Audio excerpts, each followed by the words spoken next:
A person doesn't know how to swim, goes into the deep side of the pool and is looking at the other person coming from the other side and thinking, if I drown, this person will be able to save me. Sadly, the other person is thinking exactly the same thing. I don't know how to swim. I am a drowner. The other will save me. Both come into union. Please take a guess. Do they drown or swim?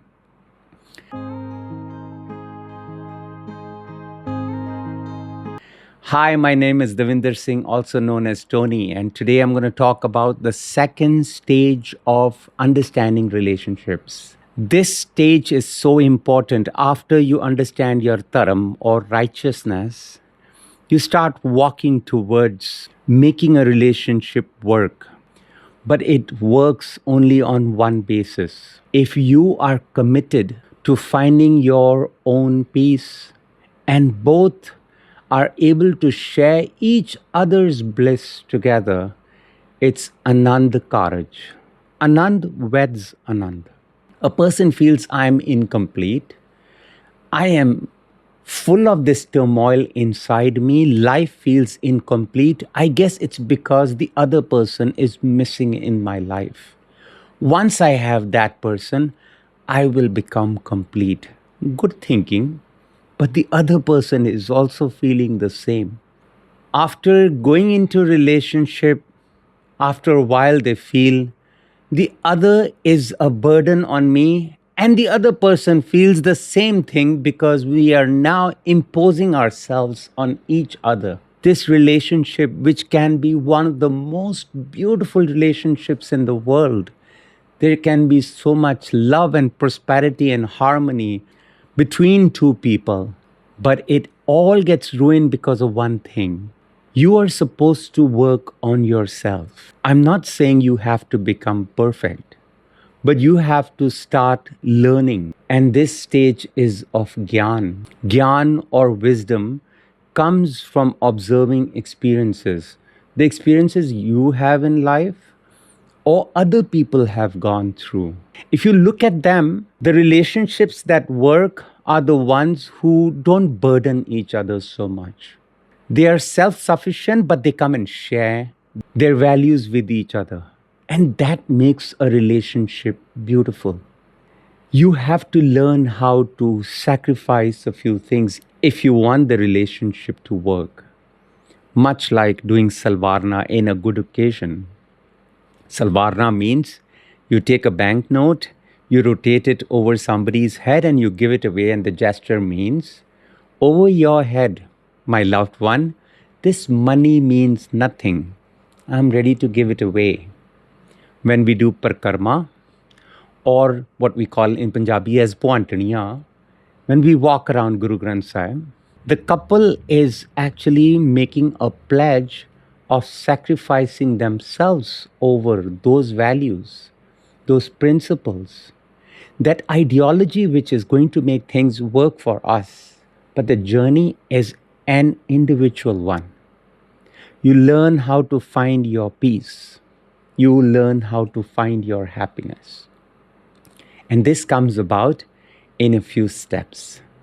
Number one, as Guru Sahib says, Nirpau pੈ man hoye, hਉਮੈ ਮੈਲ ਗਵਾਇਆ Balram JIO. The first thing you need to let go or understand whenever there is a problem in relationships, it's all about ego.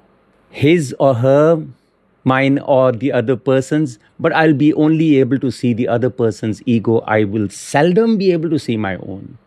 Ego is such a thing. It magnifies everything. Like if somebody doesn't listen to me, I will say, Meri koi gal nahi manda paya. Nobody listens to me. You don't listen to me. You listen to your mother, you listen to your father, you listen to everybody of your family, but you never listen to me. Then that small thing becomes big because me, my thoughts, my religion, my family, everything that I think is right should be respected, should be honored. So the whole life is about my ego. Imagine this. What if the other person says the same thing to us? Would we be able to take it? Then there is clash of egos. You're not ready to compromise. The other is not ready to compromise. It doesn't work. Second, negativity. When you are negative, you'll be able to see the negative in the other person much more than you are able to contemplate on what you are saying, the way you are saying makes a very big difference. When you are negative inside, your words will also come out negative. You'll never be able to say anything positive. It doesn't work. And words, gentle, positive, soft words are the key to relationships. Gand pariti mithe bol. A relationship is like a knot that is tied in between, and that knot is made of sweet words. The moment you start using harsh words towards each other without contemplating what is the effect of those words, the relationships go sour. Third is stubbornness. Learn how to let go of the stubbornness. If I start feeling I can never be wrong, I cannot change, this is me, accept me the way I am, I cannot change, my habits cannot change, you have to let go of this stubbornness. Because in relationships, you have to have a certain fear. I love the way he puts it, nirmal paw paya. He says, if you are fearful of the other, means there is no respect, no love. Like we would be scared of somebody who's going to beat us up. There is fear, but this is malicious fear. The fear that you need to have in a relationship is because you don't want to hurt the other person. This relationship matters to you. And if you are using any bad words or not caring about the other person, then the relationship can suffer, and so can you suffer, right? Hence, you have to have that much fear.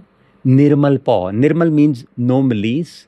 Paw means fear. So it comes out of love and respect, much like you would have for your parents, or you care about your friends, how they think about you. So there is that nirmal paw. That needs to be there in every relationship. Fourth, if you are only a taker and you do not know how to give. In a relationship, you need to be a giver rather than a taker. If you have calculations in your mind all the time, what have I gained from this relationship? What have you given me in life? I haven't received anything good. I have been only giving and giving. This is the ego talk that hurts relationships a lot. If you are a lover, you don't have calculators in your hand. This is what Guru Sahib says in Bani, Asa di War we read every day. Ek nehi aashki duje lagge jaye. Nanak aashik kandiye sad hi rahe samaye.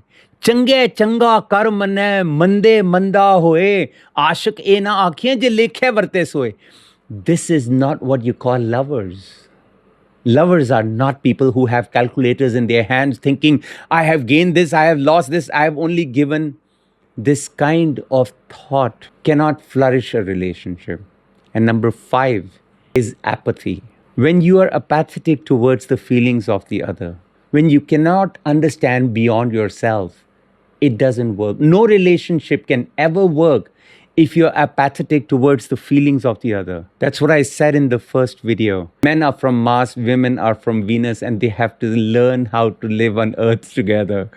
And living on Earth together is to be able to understand the perspective of the other. Hence, my dears, be a swimmer, not a drowner. Both people who come in a relationship need to work on themselves rather become burden on the other. A relationship is beautiful if it has a sense of belonging, not a sense of ownership. It has a sense of giving, but not expecting too much that the other person feels burdened.